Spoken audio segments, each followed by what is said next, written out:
핵심 정리, 중국의 민족운동에 대해서 하도록 하겠습니다. 자, 중국의 민족운동의 첫 번째로 나오는 게 이제 중국 역사 최초의 불평등 조약에 대해서 얘기가 나오는데요. 이 최초의 불평등 조약을 얘기하기 위해서는 중국의 무역 체제에 대해서 얘기를 먼저 해야 되거든요.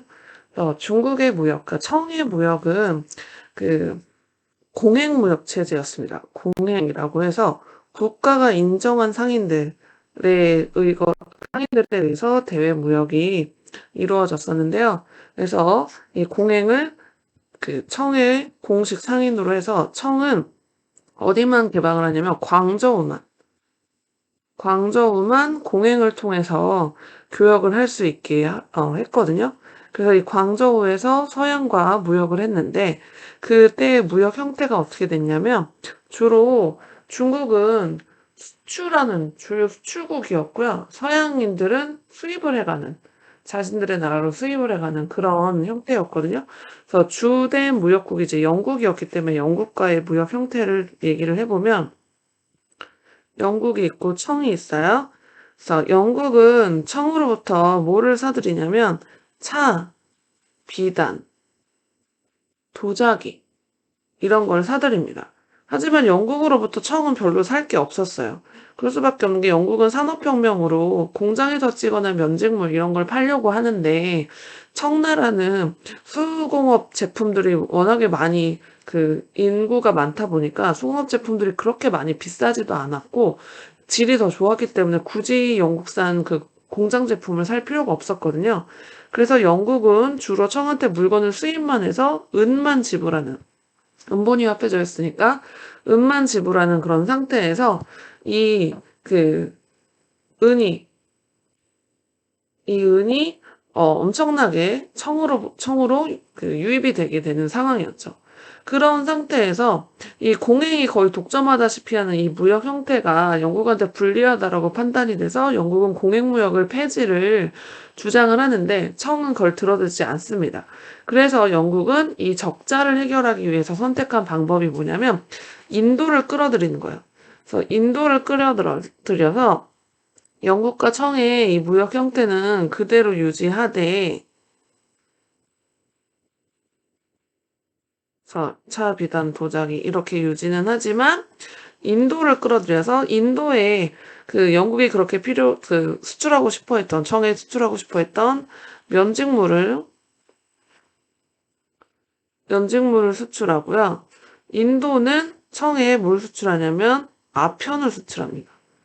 그렇게 됨으로 인해서 영국이 청한테 지불했던 이 아편은 다시 인도를 거쳐서 영국으로 돌아가게 되는 거죠. 그래서 이 은이 이렇게 지금 이 은이 이렇게 돌고 도는 거예요. 돌고 돌아서 결국에는 영국으로 집중적으로 들어가게 되는 이런 무역 형태가 나타나거든요. 이 무역 형태를 뭐라고 부르냐면 삼각무역이라고 합니다. 그래서 최초의 불평등 조약, 그러니까 중국 역사 최초의 불평등 조약의 배경에는 삼각무역이 시작이 되면서 청나라의 은이 영국으로 대거 유출되게 되거든요. 그래서 은이 대거 유출돼서 청의 재정이 파탄이 되고 그 다음에 여기에서 아편을 수출하는 거에서 얘기를 했지만 아편 중독자가 증가하게 되면서 청의 전반적인 국민 건강이 위협받아서 이게 이제 사회 문제가 되는 거죠. 이거는 이제 사회 문제. 사회적으로 이제 크게 문제가 되다 보니까 중국에서 이 아편에 대한 경각심을 겪게 되면서 임칙서라는 사람이 광저우에서 아편을 몰수해서 다 폐기하고 영국 상인들한테 아편 무역을 금지시키게 됩니다. 그래서 이 과정에서 영국 상선이 피해를 받았다라고 하면서 전쟁을 일으키게 되죠. 그게 바로 아편 전쟁입니다. 영국이 이제 군함을 보내요. 군함을 보내서 임칙서의 아편 몰수에 대해서 반발해서 그래서 이런 전쟁이 일어나죠. 전쟁이 발발하는데 이 전쟁의 결과 결국에 영국이 승리하죠. 청은 패배합니다. 그래서 맺어진 조약이 바로 난징 조약입니다. 난징에서 맺은 조약이어서 난징 조약이어서 난징 조약이 1842년에 맺어지게 되는데 이 난징 조약의 내용을 보면 중국이 서양하고 맺은 최초의 불평등 조약이거든요. 그래서 최초의 불평등 조약이고 이때에 영국이 홍콩을 할양합니다. 그래서 홍콩이 영국 식민지가 되는 거죠. 그리고 공행무역 폐지하고요. 공행 폐지하고 상하이와 같은 5개의 항구를 개항하도록. 그래서 그 광저우뿐만 아니라 다른 항구들도 더 개항하도록 그렇게 하고요. 그 다음에 영국인에 대해서 치외법권 주장하고, 그러니까 영사재판권 인정하는 거죠. 치외법권이라는 건 영사재판권 인정하고 최애국 대우를 인정하게 되는 그런 불평등 조약을 맺게 되죠. 그래서 그렇게 불평등 조약을 맺었는데 이후에 영국이 더 확대를 막 요구를 합니다. 무역 확대를 요구하는데 청이 거절하죠. 청이 거절하는 그 와중에 어떤 일이 발생하냐면 그 에로라는 광저우에 정박해 있던 배가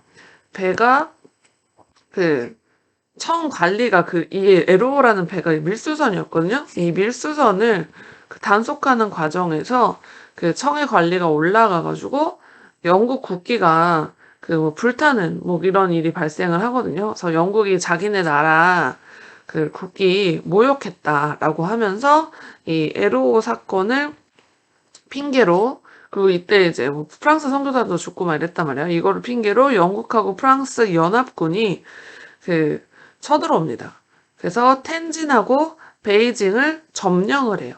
그래서 여기 보시면 2차 아편전쟁, 여기는 주로 이제 중국과 영국이었다면 2차 아편전쟁은 중국과 영국, 프랑스가 같이 개입이 돼 있는데 이 영국, 프랑스가 어디를 점령했냐? 텐진과 베이징을 점령하고 조약을 체결합니다. 그래서 텐진 조약의 내용은 주로 이제 베이징의 외교관 주재하게 하라.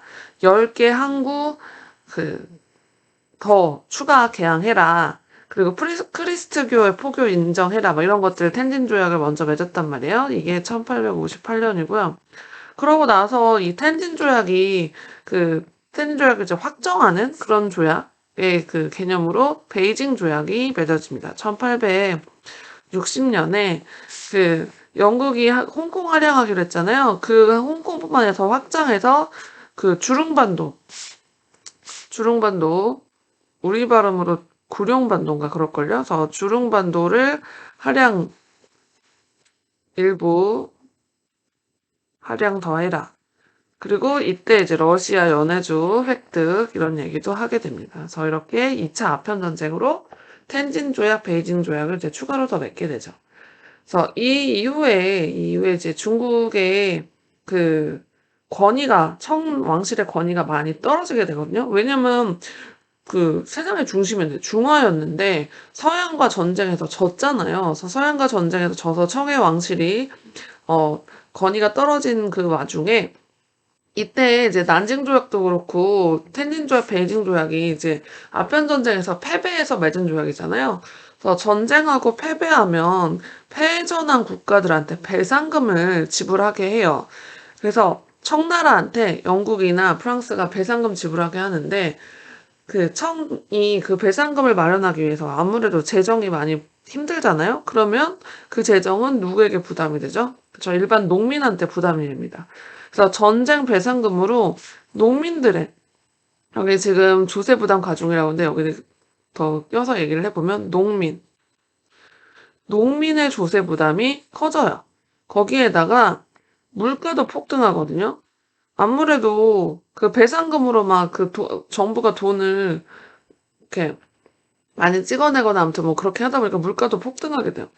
그런 식으로 사회적 되게 어려움이 커질 때 그러니까 청에 대한 반대하는 그런 감정이 되게 심해지거든요.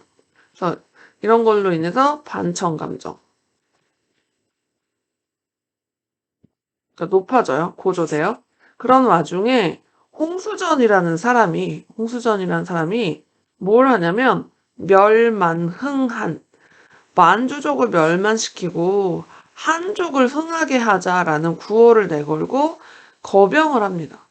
그래서 이 원래 그 홍수전이 주장했던 그러니까 이 태평천국 운동은 홍수전이라는 사람이 종교를 만드는데 크리스트교를 바탕으로 이제 상제회라는 걸 만들거든요.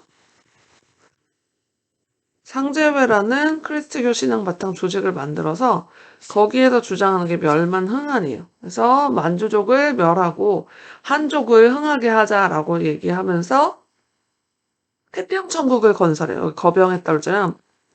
태평천국을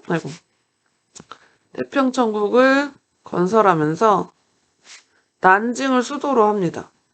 그래서 난징을 수도로 삼아요. 그래서 이 난징을 수도로 삼았는데 이 지배층들이 그렇게 뭐 똘똘 뭉친 뭐 이런 사람들은 아니었어요. 그리고 이 내부 분열뿐만 아니라 이때 이제 향용이라고 해서 신사층이 만든 한인 그 군대라고 해야 되겠죠? 그래서 한인 관료랑 신사 주도로 조직된 그런 향용이 반격을 해가지고 이 그러니까 정부군이 아니라 일종의 뜻을 모은 사람들이 말한 임시 군사 조직이거든요.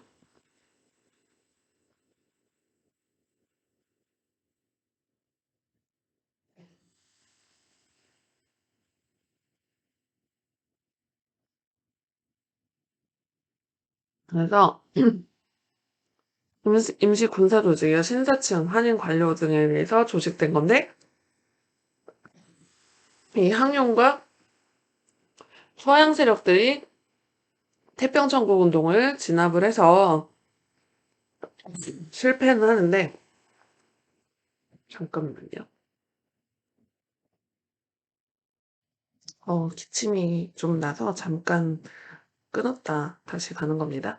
그래서 이 태평천국 운동은 이 토지 균등 분배, 그러니까 천조 전무제도라고 하는 토지 균등 분배 및 토지 개혁을 지향을 하거든요. 거기에 또 뭘 지향을 하냐면 남녀평등. 크리스트교의 영향을 받았다고 그랬잖아요. 그래서 남녀평등을 주장을 하고 그 다음에 전족과 변발과 같은 안 좋은 습관을 금지하는 거. 거기에 이제 아편금지나 첩을 두는 축첩제도도 이런 것을 주장을 합니다. 그러면서 만주정권 타도한다, 멸만흥한 이런 걸 주장을 하죠.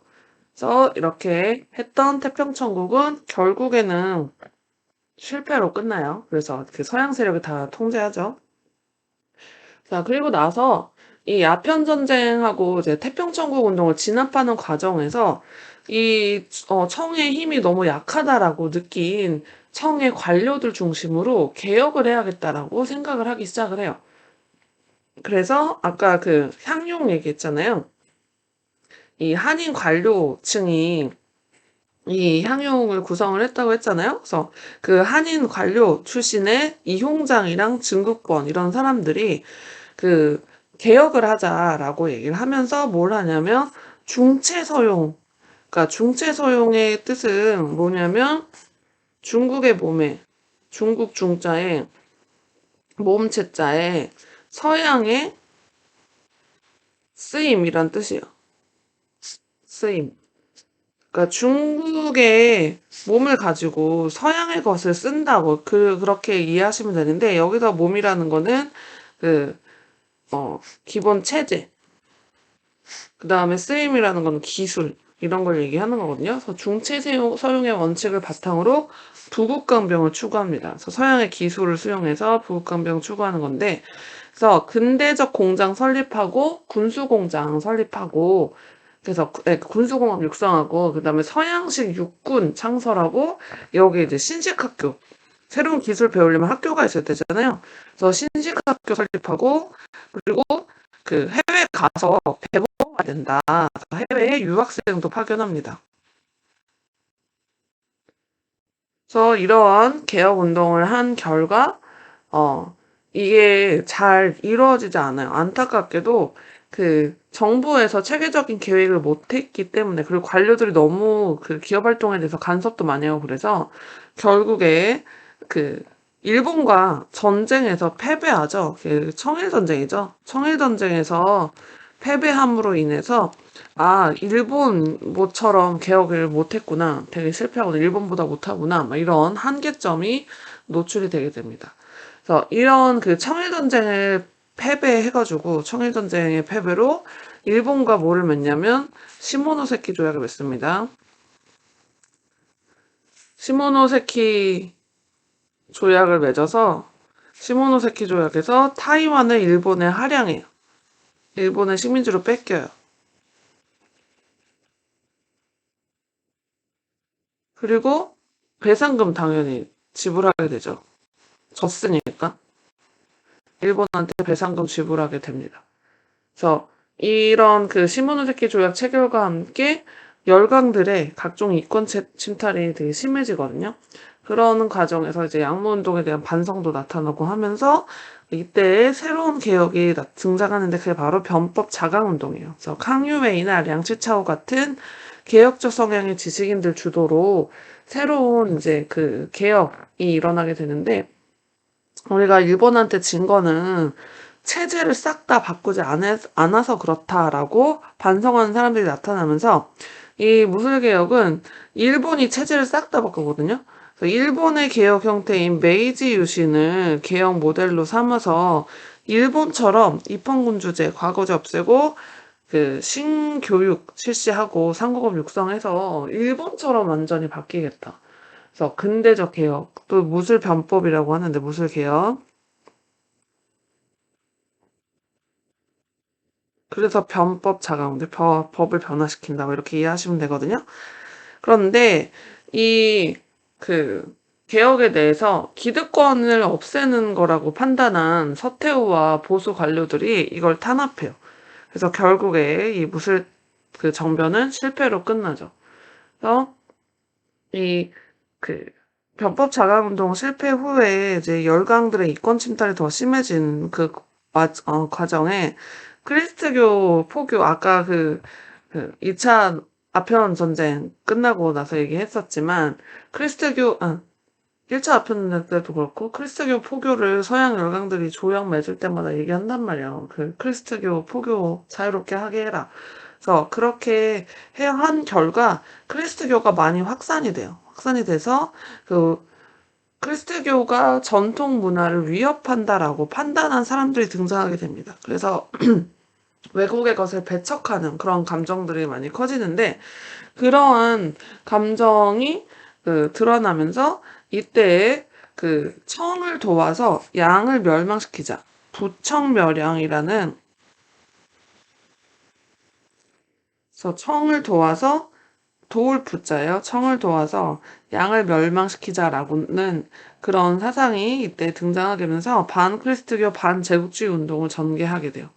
그래서 열강연합군에 의해서 진압되긴 했지만 이 해외 세력에 대해서 그러니까 그 제국주의 세력에 대해서 마냥 좋게 판단하지 않았던 중국인들의 모습을 알 수 있고요. 이 위화단 운동으로 그 서양 문물이 많이 파괴됐어요. 서양 문물이 많이 파괴됐는데 그냥 파괴된 걸로 끝나면 참 좋겠지만 그렇지 않죠. 이 베이징 지역 쪽에 있었던 베이징 지역 쪽에 있었던 많은 외국 공간, 그러니까 공간이라는 건 대사관 같은 거죠. 외국 대사관들이 많이 파괴됐어요. 많이 습격돼가지고. 그래서 이거를 계기로 이 의화단 운동을 계기로 8개 연합군이 의화단을 진압을 하게 됩니다. 그래서 연합군이 의화단을 진압을 하면서 그 자신들의 공산을 지키려고 그렇게 한 거라고 이해하시면 돼요. 그래서 이렇게 그 베이징 열강들이 이제 베이징 점령을 하면서 그 무이와단 운동이 일단락 되는 것 같지만 이때 이제 신축조약 베이징 의정서가 체결돼요. 1901년이에요. 이런 거 체결되면서 외국군의 베이징 주둔 허용하기도 하고 그 보수 세력들이 이때 개혁해야겠네. 이거 자꾸 이렇게 저항이 나타나는 거 보니까 뭔가 좀 안 좋긴 안 좋은가 보다라고 하면서 그 광서제 중심으로 광서신정이라는 개혁을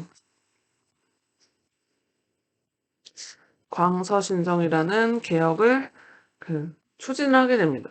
그래서 광서신정이라는 개혁은 그 서태후와 그 주변 사람들이 '아 그래 개혁을 하긴 해야 돼.'라는 것을 느끼기 시작하면서 그러면서 신직군대 편성한다거나 과거제 폐지한다거나 뭐 신진학과 학교 설립과 같은 그 새로운 근대적 개혁을 많이 하게 되죠. 이게 이 우야단 운동 이후에요. 광복실신정. 자, 이렇게 변법 자강 운동까지 이제 그 우야단 운동 이렇게 개혁 운동과 뭐 저항 운동 뭐 이런 걸 봤는데요. 이 청은 이 광서신정이 마지막 개혁이거든요. 청 정부 마지막 개혁인데 얘도 실패로 끝나요. 얘가 만약에 실패가 아니었으면 그 또 뭐 다르겠죠. 많이 역사에 만약은 없지만 그래서 다른 형태가 나타났을 수도 있겠죠. 근데 어쨌든 청 정부가 이제 근대화하는 그 과정에서 흥정헌법 대강이라는 그런 것을 발표하면서 그 헌법을 만들기 위한 노력 뭐 이런 것들을 했는데 여기에도 나왔듯이 이때 그 준비가 많이 되어 있던 게 아니어서 준비를 빠릿빠릿하게 못하다 보니까 이게 그 준비가 제대로 안 돼서 개혁이 제대로 안 됐다라고 하면서 비판을 많이 받게 됩니다. 이 광서신정. 그래서 광서신정 신정 이후에 이게 개혁이 실패도 하잖아요. 실패하다 보니까 이게 개혁만으로는 안 되겠다. 혁명을 해야겠다라고 하면서 등장한 혁명이 바로 신해혁명입니다. 우야단 사건 후에 청왕조를 타도로 한 혁명, 우야단이 주로 청왕조 타도 그 부청멸량이긴 했는데, 그러니까 그 청을 도와주는 뭐 그런 거긴 했는데 청을 도와주는 게 아니라 우리가 도움을 계속 받았으니까 그 청 왕조를 아예 없애자라고 하는 멸만응한을 목표로 했던 그런 혁명운동가가 또 이제 나타나기 시작을 하거든요. 그래서 이 신해혁명 같은 경우는 일단 순원이 주도로 됐는데 이 중국 동맹회에서 세 가지 민자가 들어가는 걸 주장을 하죠. 그게 바로 삼민주의입니다.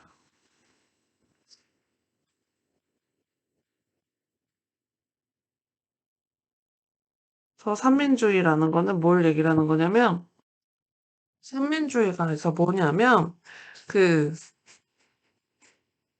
민족주의, 민생주의, 그다음 민권주의 이 세 개가 있거든요. 그래서 백성 중심으로 생각하는 사상이라고 보시면 돼요. 순원이 주장한 삼민주의, 민족주의, 민생주의, 백성의 생활, 백성의 권리 뭐 이런 것을 생각한 국민들의 권리 이런 걸 생각한 삼민주의를 제창을 하면서 이 신해혁명을 주도하게 되는데 이 신해혁명이 어떻게 전개가 됐냐면 먼저 청정부가 철도 국유화를 선언을 하거든요. 국유화 조치를 해요. 근데 그 스촨 같은 곳에서부터 철도 국유화 반대 운동이 일어납니다. 그래서 반대 운동이 어 거기에서 이제 우창 등지에서 신군분기가 이제 1911년에 이루어지면서 이게 이제 각 지방에 연결이 되다 보니까 각 성들이 이제 독립선언을 해요. 그러면서 1912년에 난징에서 중화민국이 수립됩니다. 중화민국이 수립되면서 청정부 이제 타도가 현실화되죠. 그러면서 임시 대총통에 그 순원이 취임하거든요.